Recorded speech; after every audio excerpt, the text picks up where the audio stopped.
I'm about to go and do my interview with Stephanie Michele on her show Relatable, and I'm looking forward to it. And then I have a long drive back because I work tomorrow. Until this becomes my ongoing reality, I have to sneak all this stuff in around work. Listen, everybody's been really patient. I've got people asking if they can use my book to do book groups at churches, faith communities, places where they deal with addiction and recovery.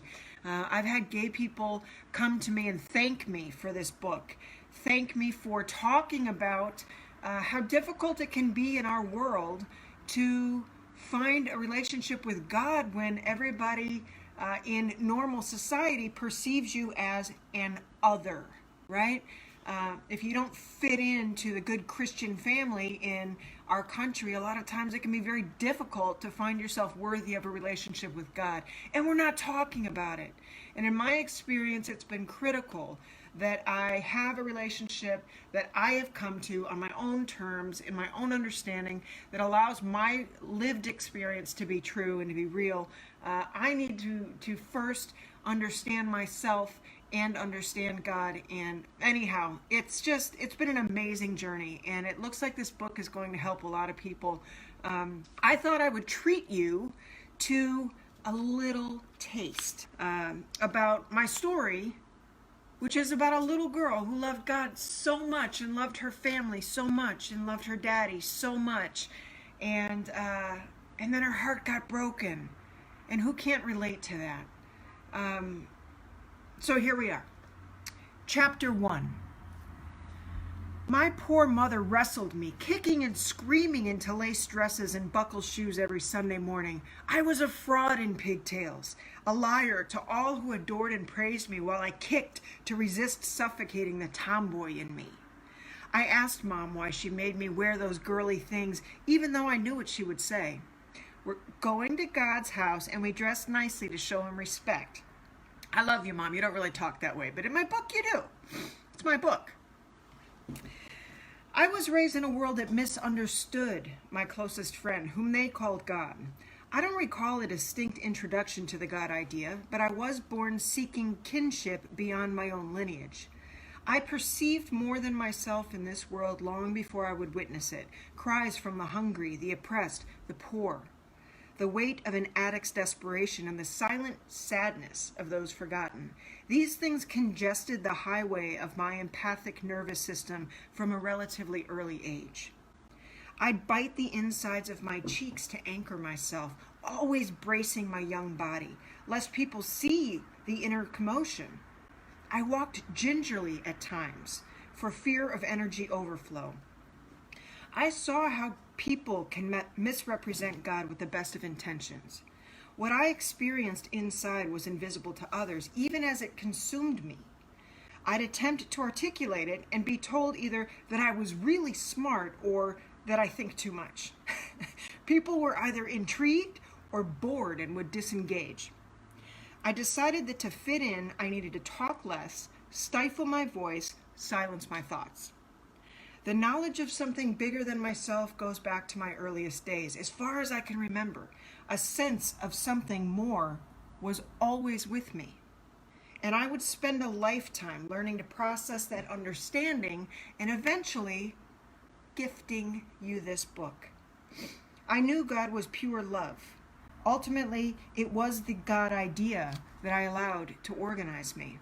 I knew that God was pure love, and his investment was in hearts and minds, neither of which had anything to do with the fanciness of the shoes on my feet.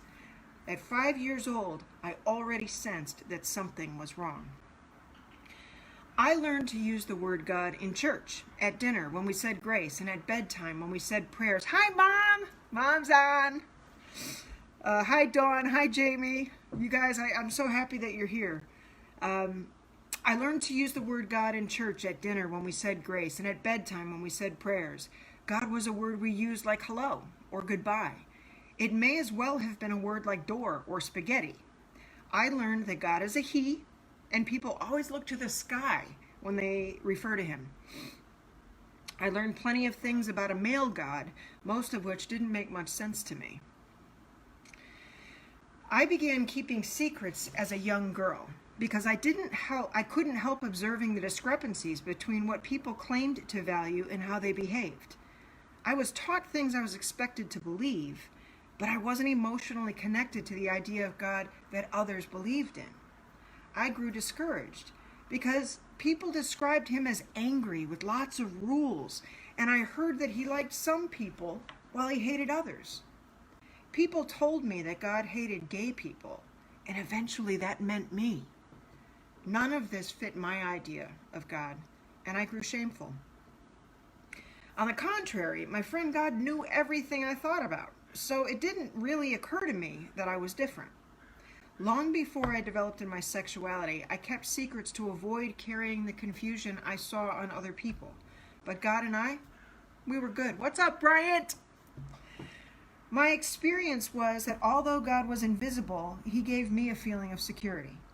I was comfortable in my own skin when I hung out with God. I couldn't see it, understand it, or describe it, but the presence made me happy. It was a knowing, and when I thought about it, I felt accepted, welcome, and enveloped by love. The concrete driveway was wide enough for me to stumble several times and still not reach the lawn. I wouldn't get yelled at if I was on the lawn, but that was my landing pad. I saved the grass for the end. My arms stretched as far as possible so I could feel closer to the world as I spun. I closed my eyes, wanting to reach far enough into the invisible that I might touch something real and true. That's how tight I closed my eyes, how far I reached, how fast I spun. My breathing was heavy from excitement and consistent circle spins. I had been telling myself just one more for like 2 minutes. Eventually my circles got sloppy and I stumbled, panting and sweating, toppling to the green earth and rolling onto my back. I loved being out of breath and dizzy, watching the clouds swirl above me. All was blurry and I couldn't catch my breath, which made me giggle. To any watching eyes, I was alone on the lawn, but I was actually playing with God, who I just knew was beyond the clouds with me. I expected that he was dizzy too, and we played together. The distorted perception, heavy breathing, and endorphins surging was his gift to me. With him, I was able to step outside of the real world. I'd ask him what to do when I was confused, and I could tell him when I was happy or scared. He was my best friend. We belonged together. My mom just wrote, "Hi, my dear daughter, I can see you doing that." Yeah, well, you used to see me doing that too, Mom. All right, I got to get to my interview here. I'm going to read one more section. This is one of my favorite sections. Since Mom is on here, I'm going to go ahead and read this because Mom is in it, okay? All right, Courtney and Cynthia, I'm so glad you guys are here. Thank you for coming. I'm just reading a snippet of my manuscript, which is going to be going to press soon and released this month, so I'm very excited. When I was a little girl, church was a safe place. We lived next door in the manse, the house where a Presbyterian minister and his family live as a part of his salary. The property around the church and the manse was our playground. I grew up digging in the dirt behind bushes, climbing fire escapes, and hiding on rooftops, playing basketball in the driveway with my brother and kids from the neighborhood. Mom and Dad spent all of their time between the two buildings, so both buildings felt like they were part of my home. We moved between the two buildings as if they were rooms in a single house. "I'm going to my office" was just another room in the house, even though Dad had to leave the house, walk outside, and go to the church to get there.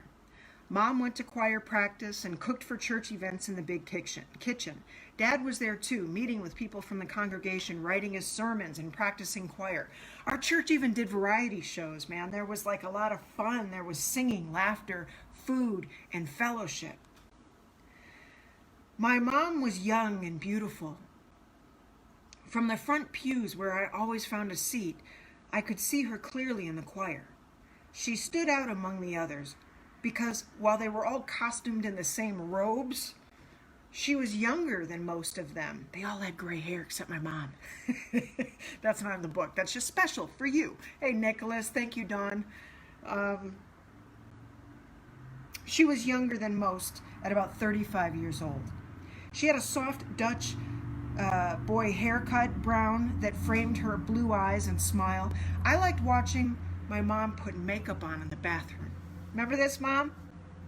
My witness stand was the toilet.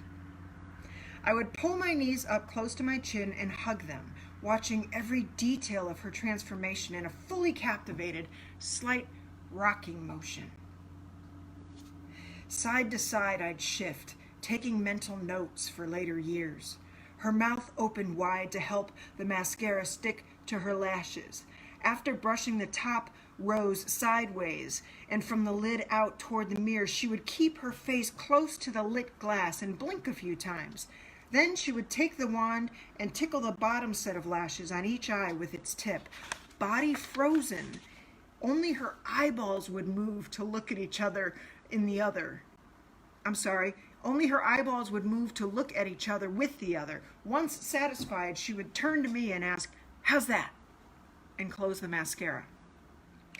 The familiar noises that accompanied her regimen, the in and out pump of the wand into the tube to get the bristles loaded, the smacking of her lips after gloss was applied, the blowing of brushes prior to their application of blush or eyeshadow, I can still see and hear all of it.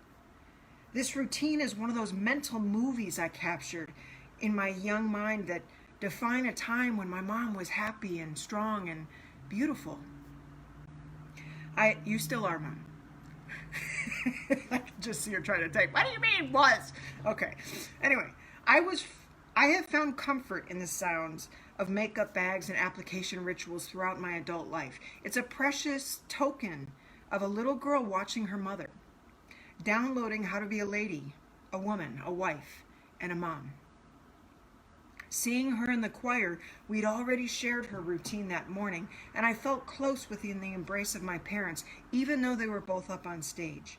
I shared them with everyone in the big stained glass, Christ-adorned sanctuary, but they were mine. They loved me, God loved me, and I was happy. Guys, I have to end there because I got to get to the studio for my interview with Stephanie Michele on her show Relatable.